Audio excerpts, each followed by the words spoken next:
ಇಲ್ಲಿಂದ ಕುಶಾಲನಗರ ಗೇಟ್ ದಾಟಿದ ಕೂಡಲೇ ಕರಗಕ್ಕೆ ಶುರುವಾಗುತ್ತದೆ ಮೈಸೂರು ಕಡೆ. ಹಾಗಾಗಿ ಮೈಸೂರಿಗೆ ಹೆಚ್ಚು ಒತ್ತು ಕೊಟ್ಟು ಕೆಲಸವನ್ನು ಮಾಡಿದೆ. 2019ರಲ್ಲಿ ಮೈಸೂರಿಂದಲೇ 54,000 ಲೀಡ್ ತಗೊಂಡೆ, ಹೊರಗಿಂದ 85,000 ಲೀಡ್ ಕೊಟ್ರೆ.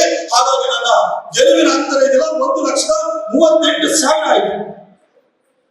ಈ ಸರಿ ಅದಕ್ಕಿಂತ ಹೆಚ್ಚು ಅಂತರದಲ್ಲಿ ನಾವು ಗೆಲ್ಲಬೇಕು.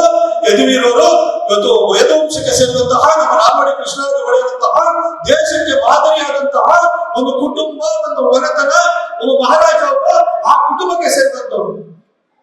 ಆ ನಾಯಕ ಮತ್ತೆ 2024ರಲ್ಲಿ ಮತ್ತೆ ಈ ದೇಶದ ಪ್ರಧಾನಿ ಆಗಬೇಕು.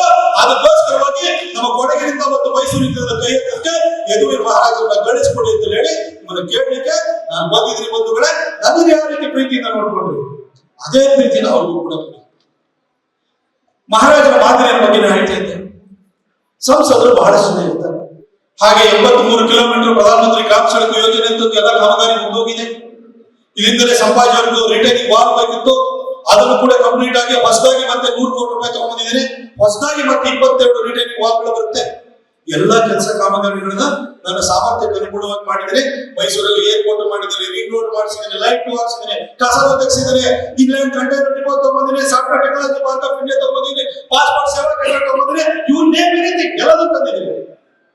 ಅಂಡ್ ನೋಬಡಿ ಚಾಲೆಂಜ್ ಅಷ್ಟು ಕೆಲಸವನ್ನು ನಾನು ಮಾಡಿದ್ದೀನಿ. ಇವೆಲ್ಲವೂ ಸಾಧ್ಯವಾಗಿದ್ದು ನೀವು ಕೊಟ್ಟಂತ ಒಂದು ಓಟು. ಅದಕ್ಕೋಸ್ಕರ ನರೇಂದ್ರ ಮೋದಿಜಿಯವರು ಪ್ರಧಾನಿ ಆದ್ರು. ಆ ಪ್ರಧಾನಿ ಕೆಳಗಡೆ ಕೇಳಿದ್ದೆಲ್ಲ ಕೊಡುವಂತ ಪ್ರಧಾನಿ ಕೆಳಗಡೆ ಬಿಜೆಪಿ ಒಬ್ಬ ಸಂಸದನಾಗಿ ನಾ ಈ ಕೆಲಸವನ್ನು ಮಾಡಿದ್ದೀನಿ. ಆ ಒಂದು ಪರಂಪರೆ ಈ ಕೆಲಸ ಕಾರ್ಯಗಳು ಅದು ನಿಲ್ಲಬಾರ್ದು. ಯದುವೀರವರು ಕೂಡ ಅಷ್ಟೇ ಸಮರ್ಥವಾಗಿ ಮಾಡ್ತಾರೆ ಅಂತ ಹೇಳಿ ನನಗೆ ಖಚಿತವಾದ ವಿಶ್ವಾಸ ಇದೆ. ಅವ್ರ ಕುಟುಂಬಕ್ಕೆ ಒಂದು ಹಿನ್ನೆಲೆ ಇದೆ. ನಾವೆಲ್ಲ ಪಕ್ಷದ ಕಾರ್ಯಕರ್ತರು ಇವತ್ತು ಯಾರು ಬೇರೆ ಏನು ಯೋಚನೆಯನ್ನು ಮಾಡೋದು ಬೇಡ. ಯದುವೀರ್ ಮಹಾರಾಜರನ್ನ ಗೆಲ್ಲಿಸಿಕೊಳ್ಬೇಕು. ವಿಜೇಂದ್ರ ಅವರ ನೇತೃತ್ವದಲ್ಲಿ ಇವತ್ತು ಒಳ್ಳೆ ಸ್ಥಾನಗಳನ್ನು ಗೆದ್ದು ಕರ್ನಾಟಕ ಕೂಡ ಒಂದು ಸಮರ್ಥವಾದಂತಹ ನಾಯಕತ್ವ ಸಿಕ್ಕಿದೆ ಅಂತ ಹೇಳ್ಬಿಟ್ಟು ನಮ್ಮ ಕೇಂದ್ರದ ನಾಯಕರಿಗೂ ಕೂಡ ಮನವರಿಕೆ ಆಗಬೇಕು. ಅದಕ್ಕೆ ನಮ್ಮೆಲ್ಲ ಕೊಡಗಿನ ಬಂಧುಗಳನ್ನು ನಾನು ಕೇಳ್ಕೊಳ್ಳುತ್ತದೆ ಇಷ್ಟೇನೆ. ನಾವು ಬೈಮರೆಯುವುದು ಬೇಡ. ಓಟದ 1 ಲಕ್ಷ ಮಾರ್ಜಿನ್ ಕೊಡ್ತೀವಿ ಅಂತ ಹೇಳಿದೀವಿ. ಆ 1 ಲಕ್ಷ ಮಾರ್ಜಿನ್ಗೆ 1 ಓಟು ಕೂಡ ಕಡಿಮೆ ಆಗಬಾರದು ಅಂತ ಹೇಳಿದ್ರೆ ಎಲ್ಲರೂ ಹೋರಾಟವನ್ನು ಮಾಡಲೇಬೇಕು.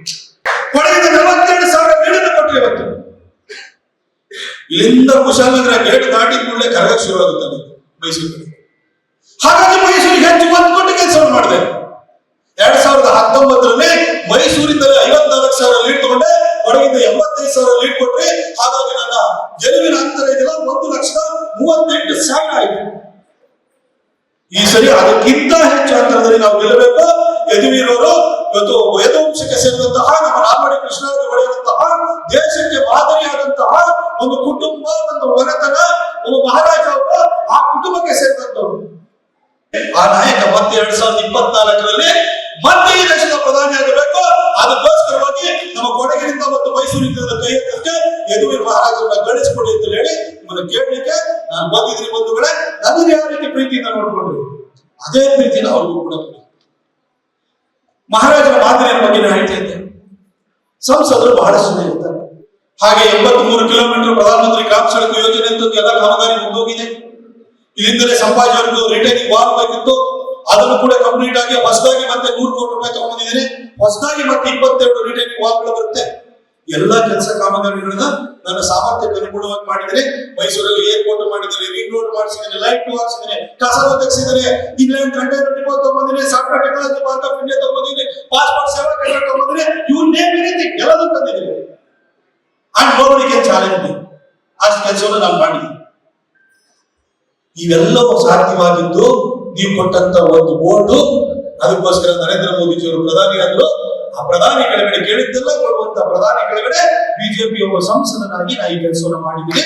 ಆ ಒಂದು ಪರಂಪರೆ ಈ ಕೆಲಸ ಕಾರ್ಯಗಳು ಅದು ನಿಲ್ಲಬಾರ್ದು. ಯದುವೀರವರು ಕೂಡ ಅಷ್ಟೇ ಸಮರ್ಥವಾಗಿ ಮಾಡ್ತಾರೆ ಅಂತ ಹೇಳಿ ನನಗೆ ಖಚಿತವಾದ ವಿಶ್ವಾಸ ಇದೆ. ಅವ್ರ ಕುಟುಂಬಕ್ಕೆ ಒಂದು ಹಿನ್ನೆಲೆ ಇದೆ. ನಾವೆಲ್ಲ ಪಕ್ಷದ ಕಾರ್ಯಕರ್ತರು ಇವತ್ತು ಯಾರು ಬೇರೆ ಏನು ಯೋಚನೆಯನ್ನು ಮಾಡೋದು ಬೇಡ. ಯದುವೀರ್ ಮಹಾರಾಜರನ್ನ ಗೆಲ್ಲಿಸಿಕೊಳ್ಬೇಕು. ವಿಜೇಂದ್ರ ಅವರ ನೇತೃತ್ವದಲ್ಲಿ ಇವತ್ತು ಒಳ್ಳೆ ಸ್ಥಾನಗಳನ್ನು ಗೆದ್ದು ಕರ್ನಾಟಕ ಕೂಡ ಒಂದು ಸಮರ್ಥವಾದಂತಹ ನಾಯಕತ್ವ ಸಿಕ್ಕಿದೆ ಅಂತ ಹೇಳ್ಬಿಟ್ಟು ನಮ್ಮ ಕೇಂದ್ರದ ನಾಯಕರಿಗೂ ಕೂಡ ಮನವರಿಕೆ ಆಗಬೇಕು. ಅದಕ್ಕೆ ನಮ್ಮೆಲ್ಲ ಕೊಡಗಿನ ಬಂಧುಗಳನ್ನು ನಾನು ಕೇಳ್ಕೊಳ್ಳುತ್ತದೆ ಇಷ್ಟೇನೆ. ನಾವು ಬೈಮರೆಯುವುದು ಬೇಡ. ಓಟದ 1 ಲಕ್ಷ ಮಾರ್ಜಿನ್ ಕೊಡ್ತೀವಿ ಅಂತ ಹೇಳಿದೀವಿ. ಆ 1 ಲಕ್ಷ ಮಾರ್ಜಿನ್ಗೆ 1 ಓಟು ಕೂಡ ಕಡಿಮೆ ಆಗಬಾರದು ಅಂತ ಹೇಳಿದ್ರೆ ಎಲ್ಲರೂ ಹೋರಾಟವನ್ನು ಮಾಡಲೇಬೇಕು. ಅನುಕ್ಷಣದ ಸುದ್ದಿಗಳಿಗಾಗಿ ವಿಸ್ತಾರ ನ್ಯೂಸ್ ಯೂಟ್ಯೂಬ್ ಚಾನೆಲ್ ಸಬ್ಸ್ಕ್ರೈಬ್ ಮಾಡಿ. ಹೊಸ ಸುದ್ದಿಗಳ ನೋಟಿಫಿಕೇಶನ್ಗಾಗಿ ಬೆಲ್ ಐಕಾನ್ ಕ್ಲಿಕ್ ಮಾಡಿ. ಲೇಟೆಸ್ಟ್ ಅಪ್ಡೇಟ್ಸ್ಗಾಗಿ www.vistaranews.com ವೆಬ್ಸೈಟ್ಗೆ ವಿಸಿಟ್ ಮಾಡಿ. ಅಂಗೈಯಲ್ಲೇ ಜಗತ್ತಿನ ಸುದ್ದಿ ತಿಳಿಯಲು ವಿಸ್ತಾರ ನ್ಯೂಸ್ ಕನ್ನಡ ಆಪ್ ಡೌನ್ಲೋಡ್ ಮಾಡಿ.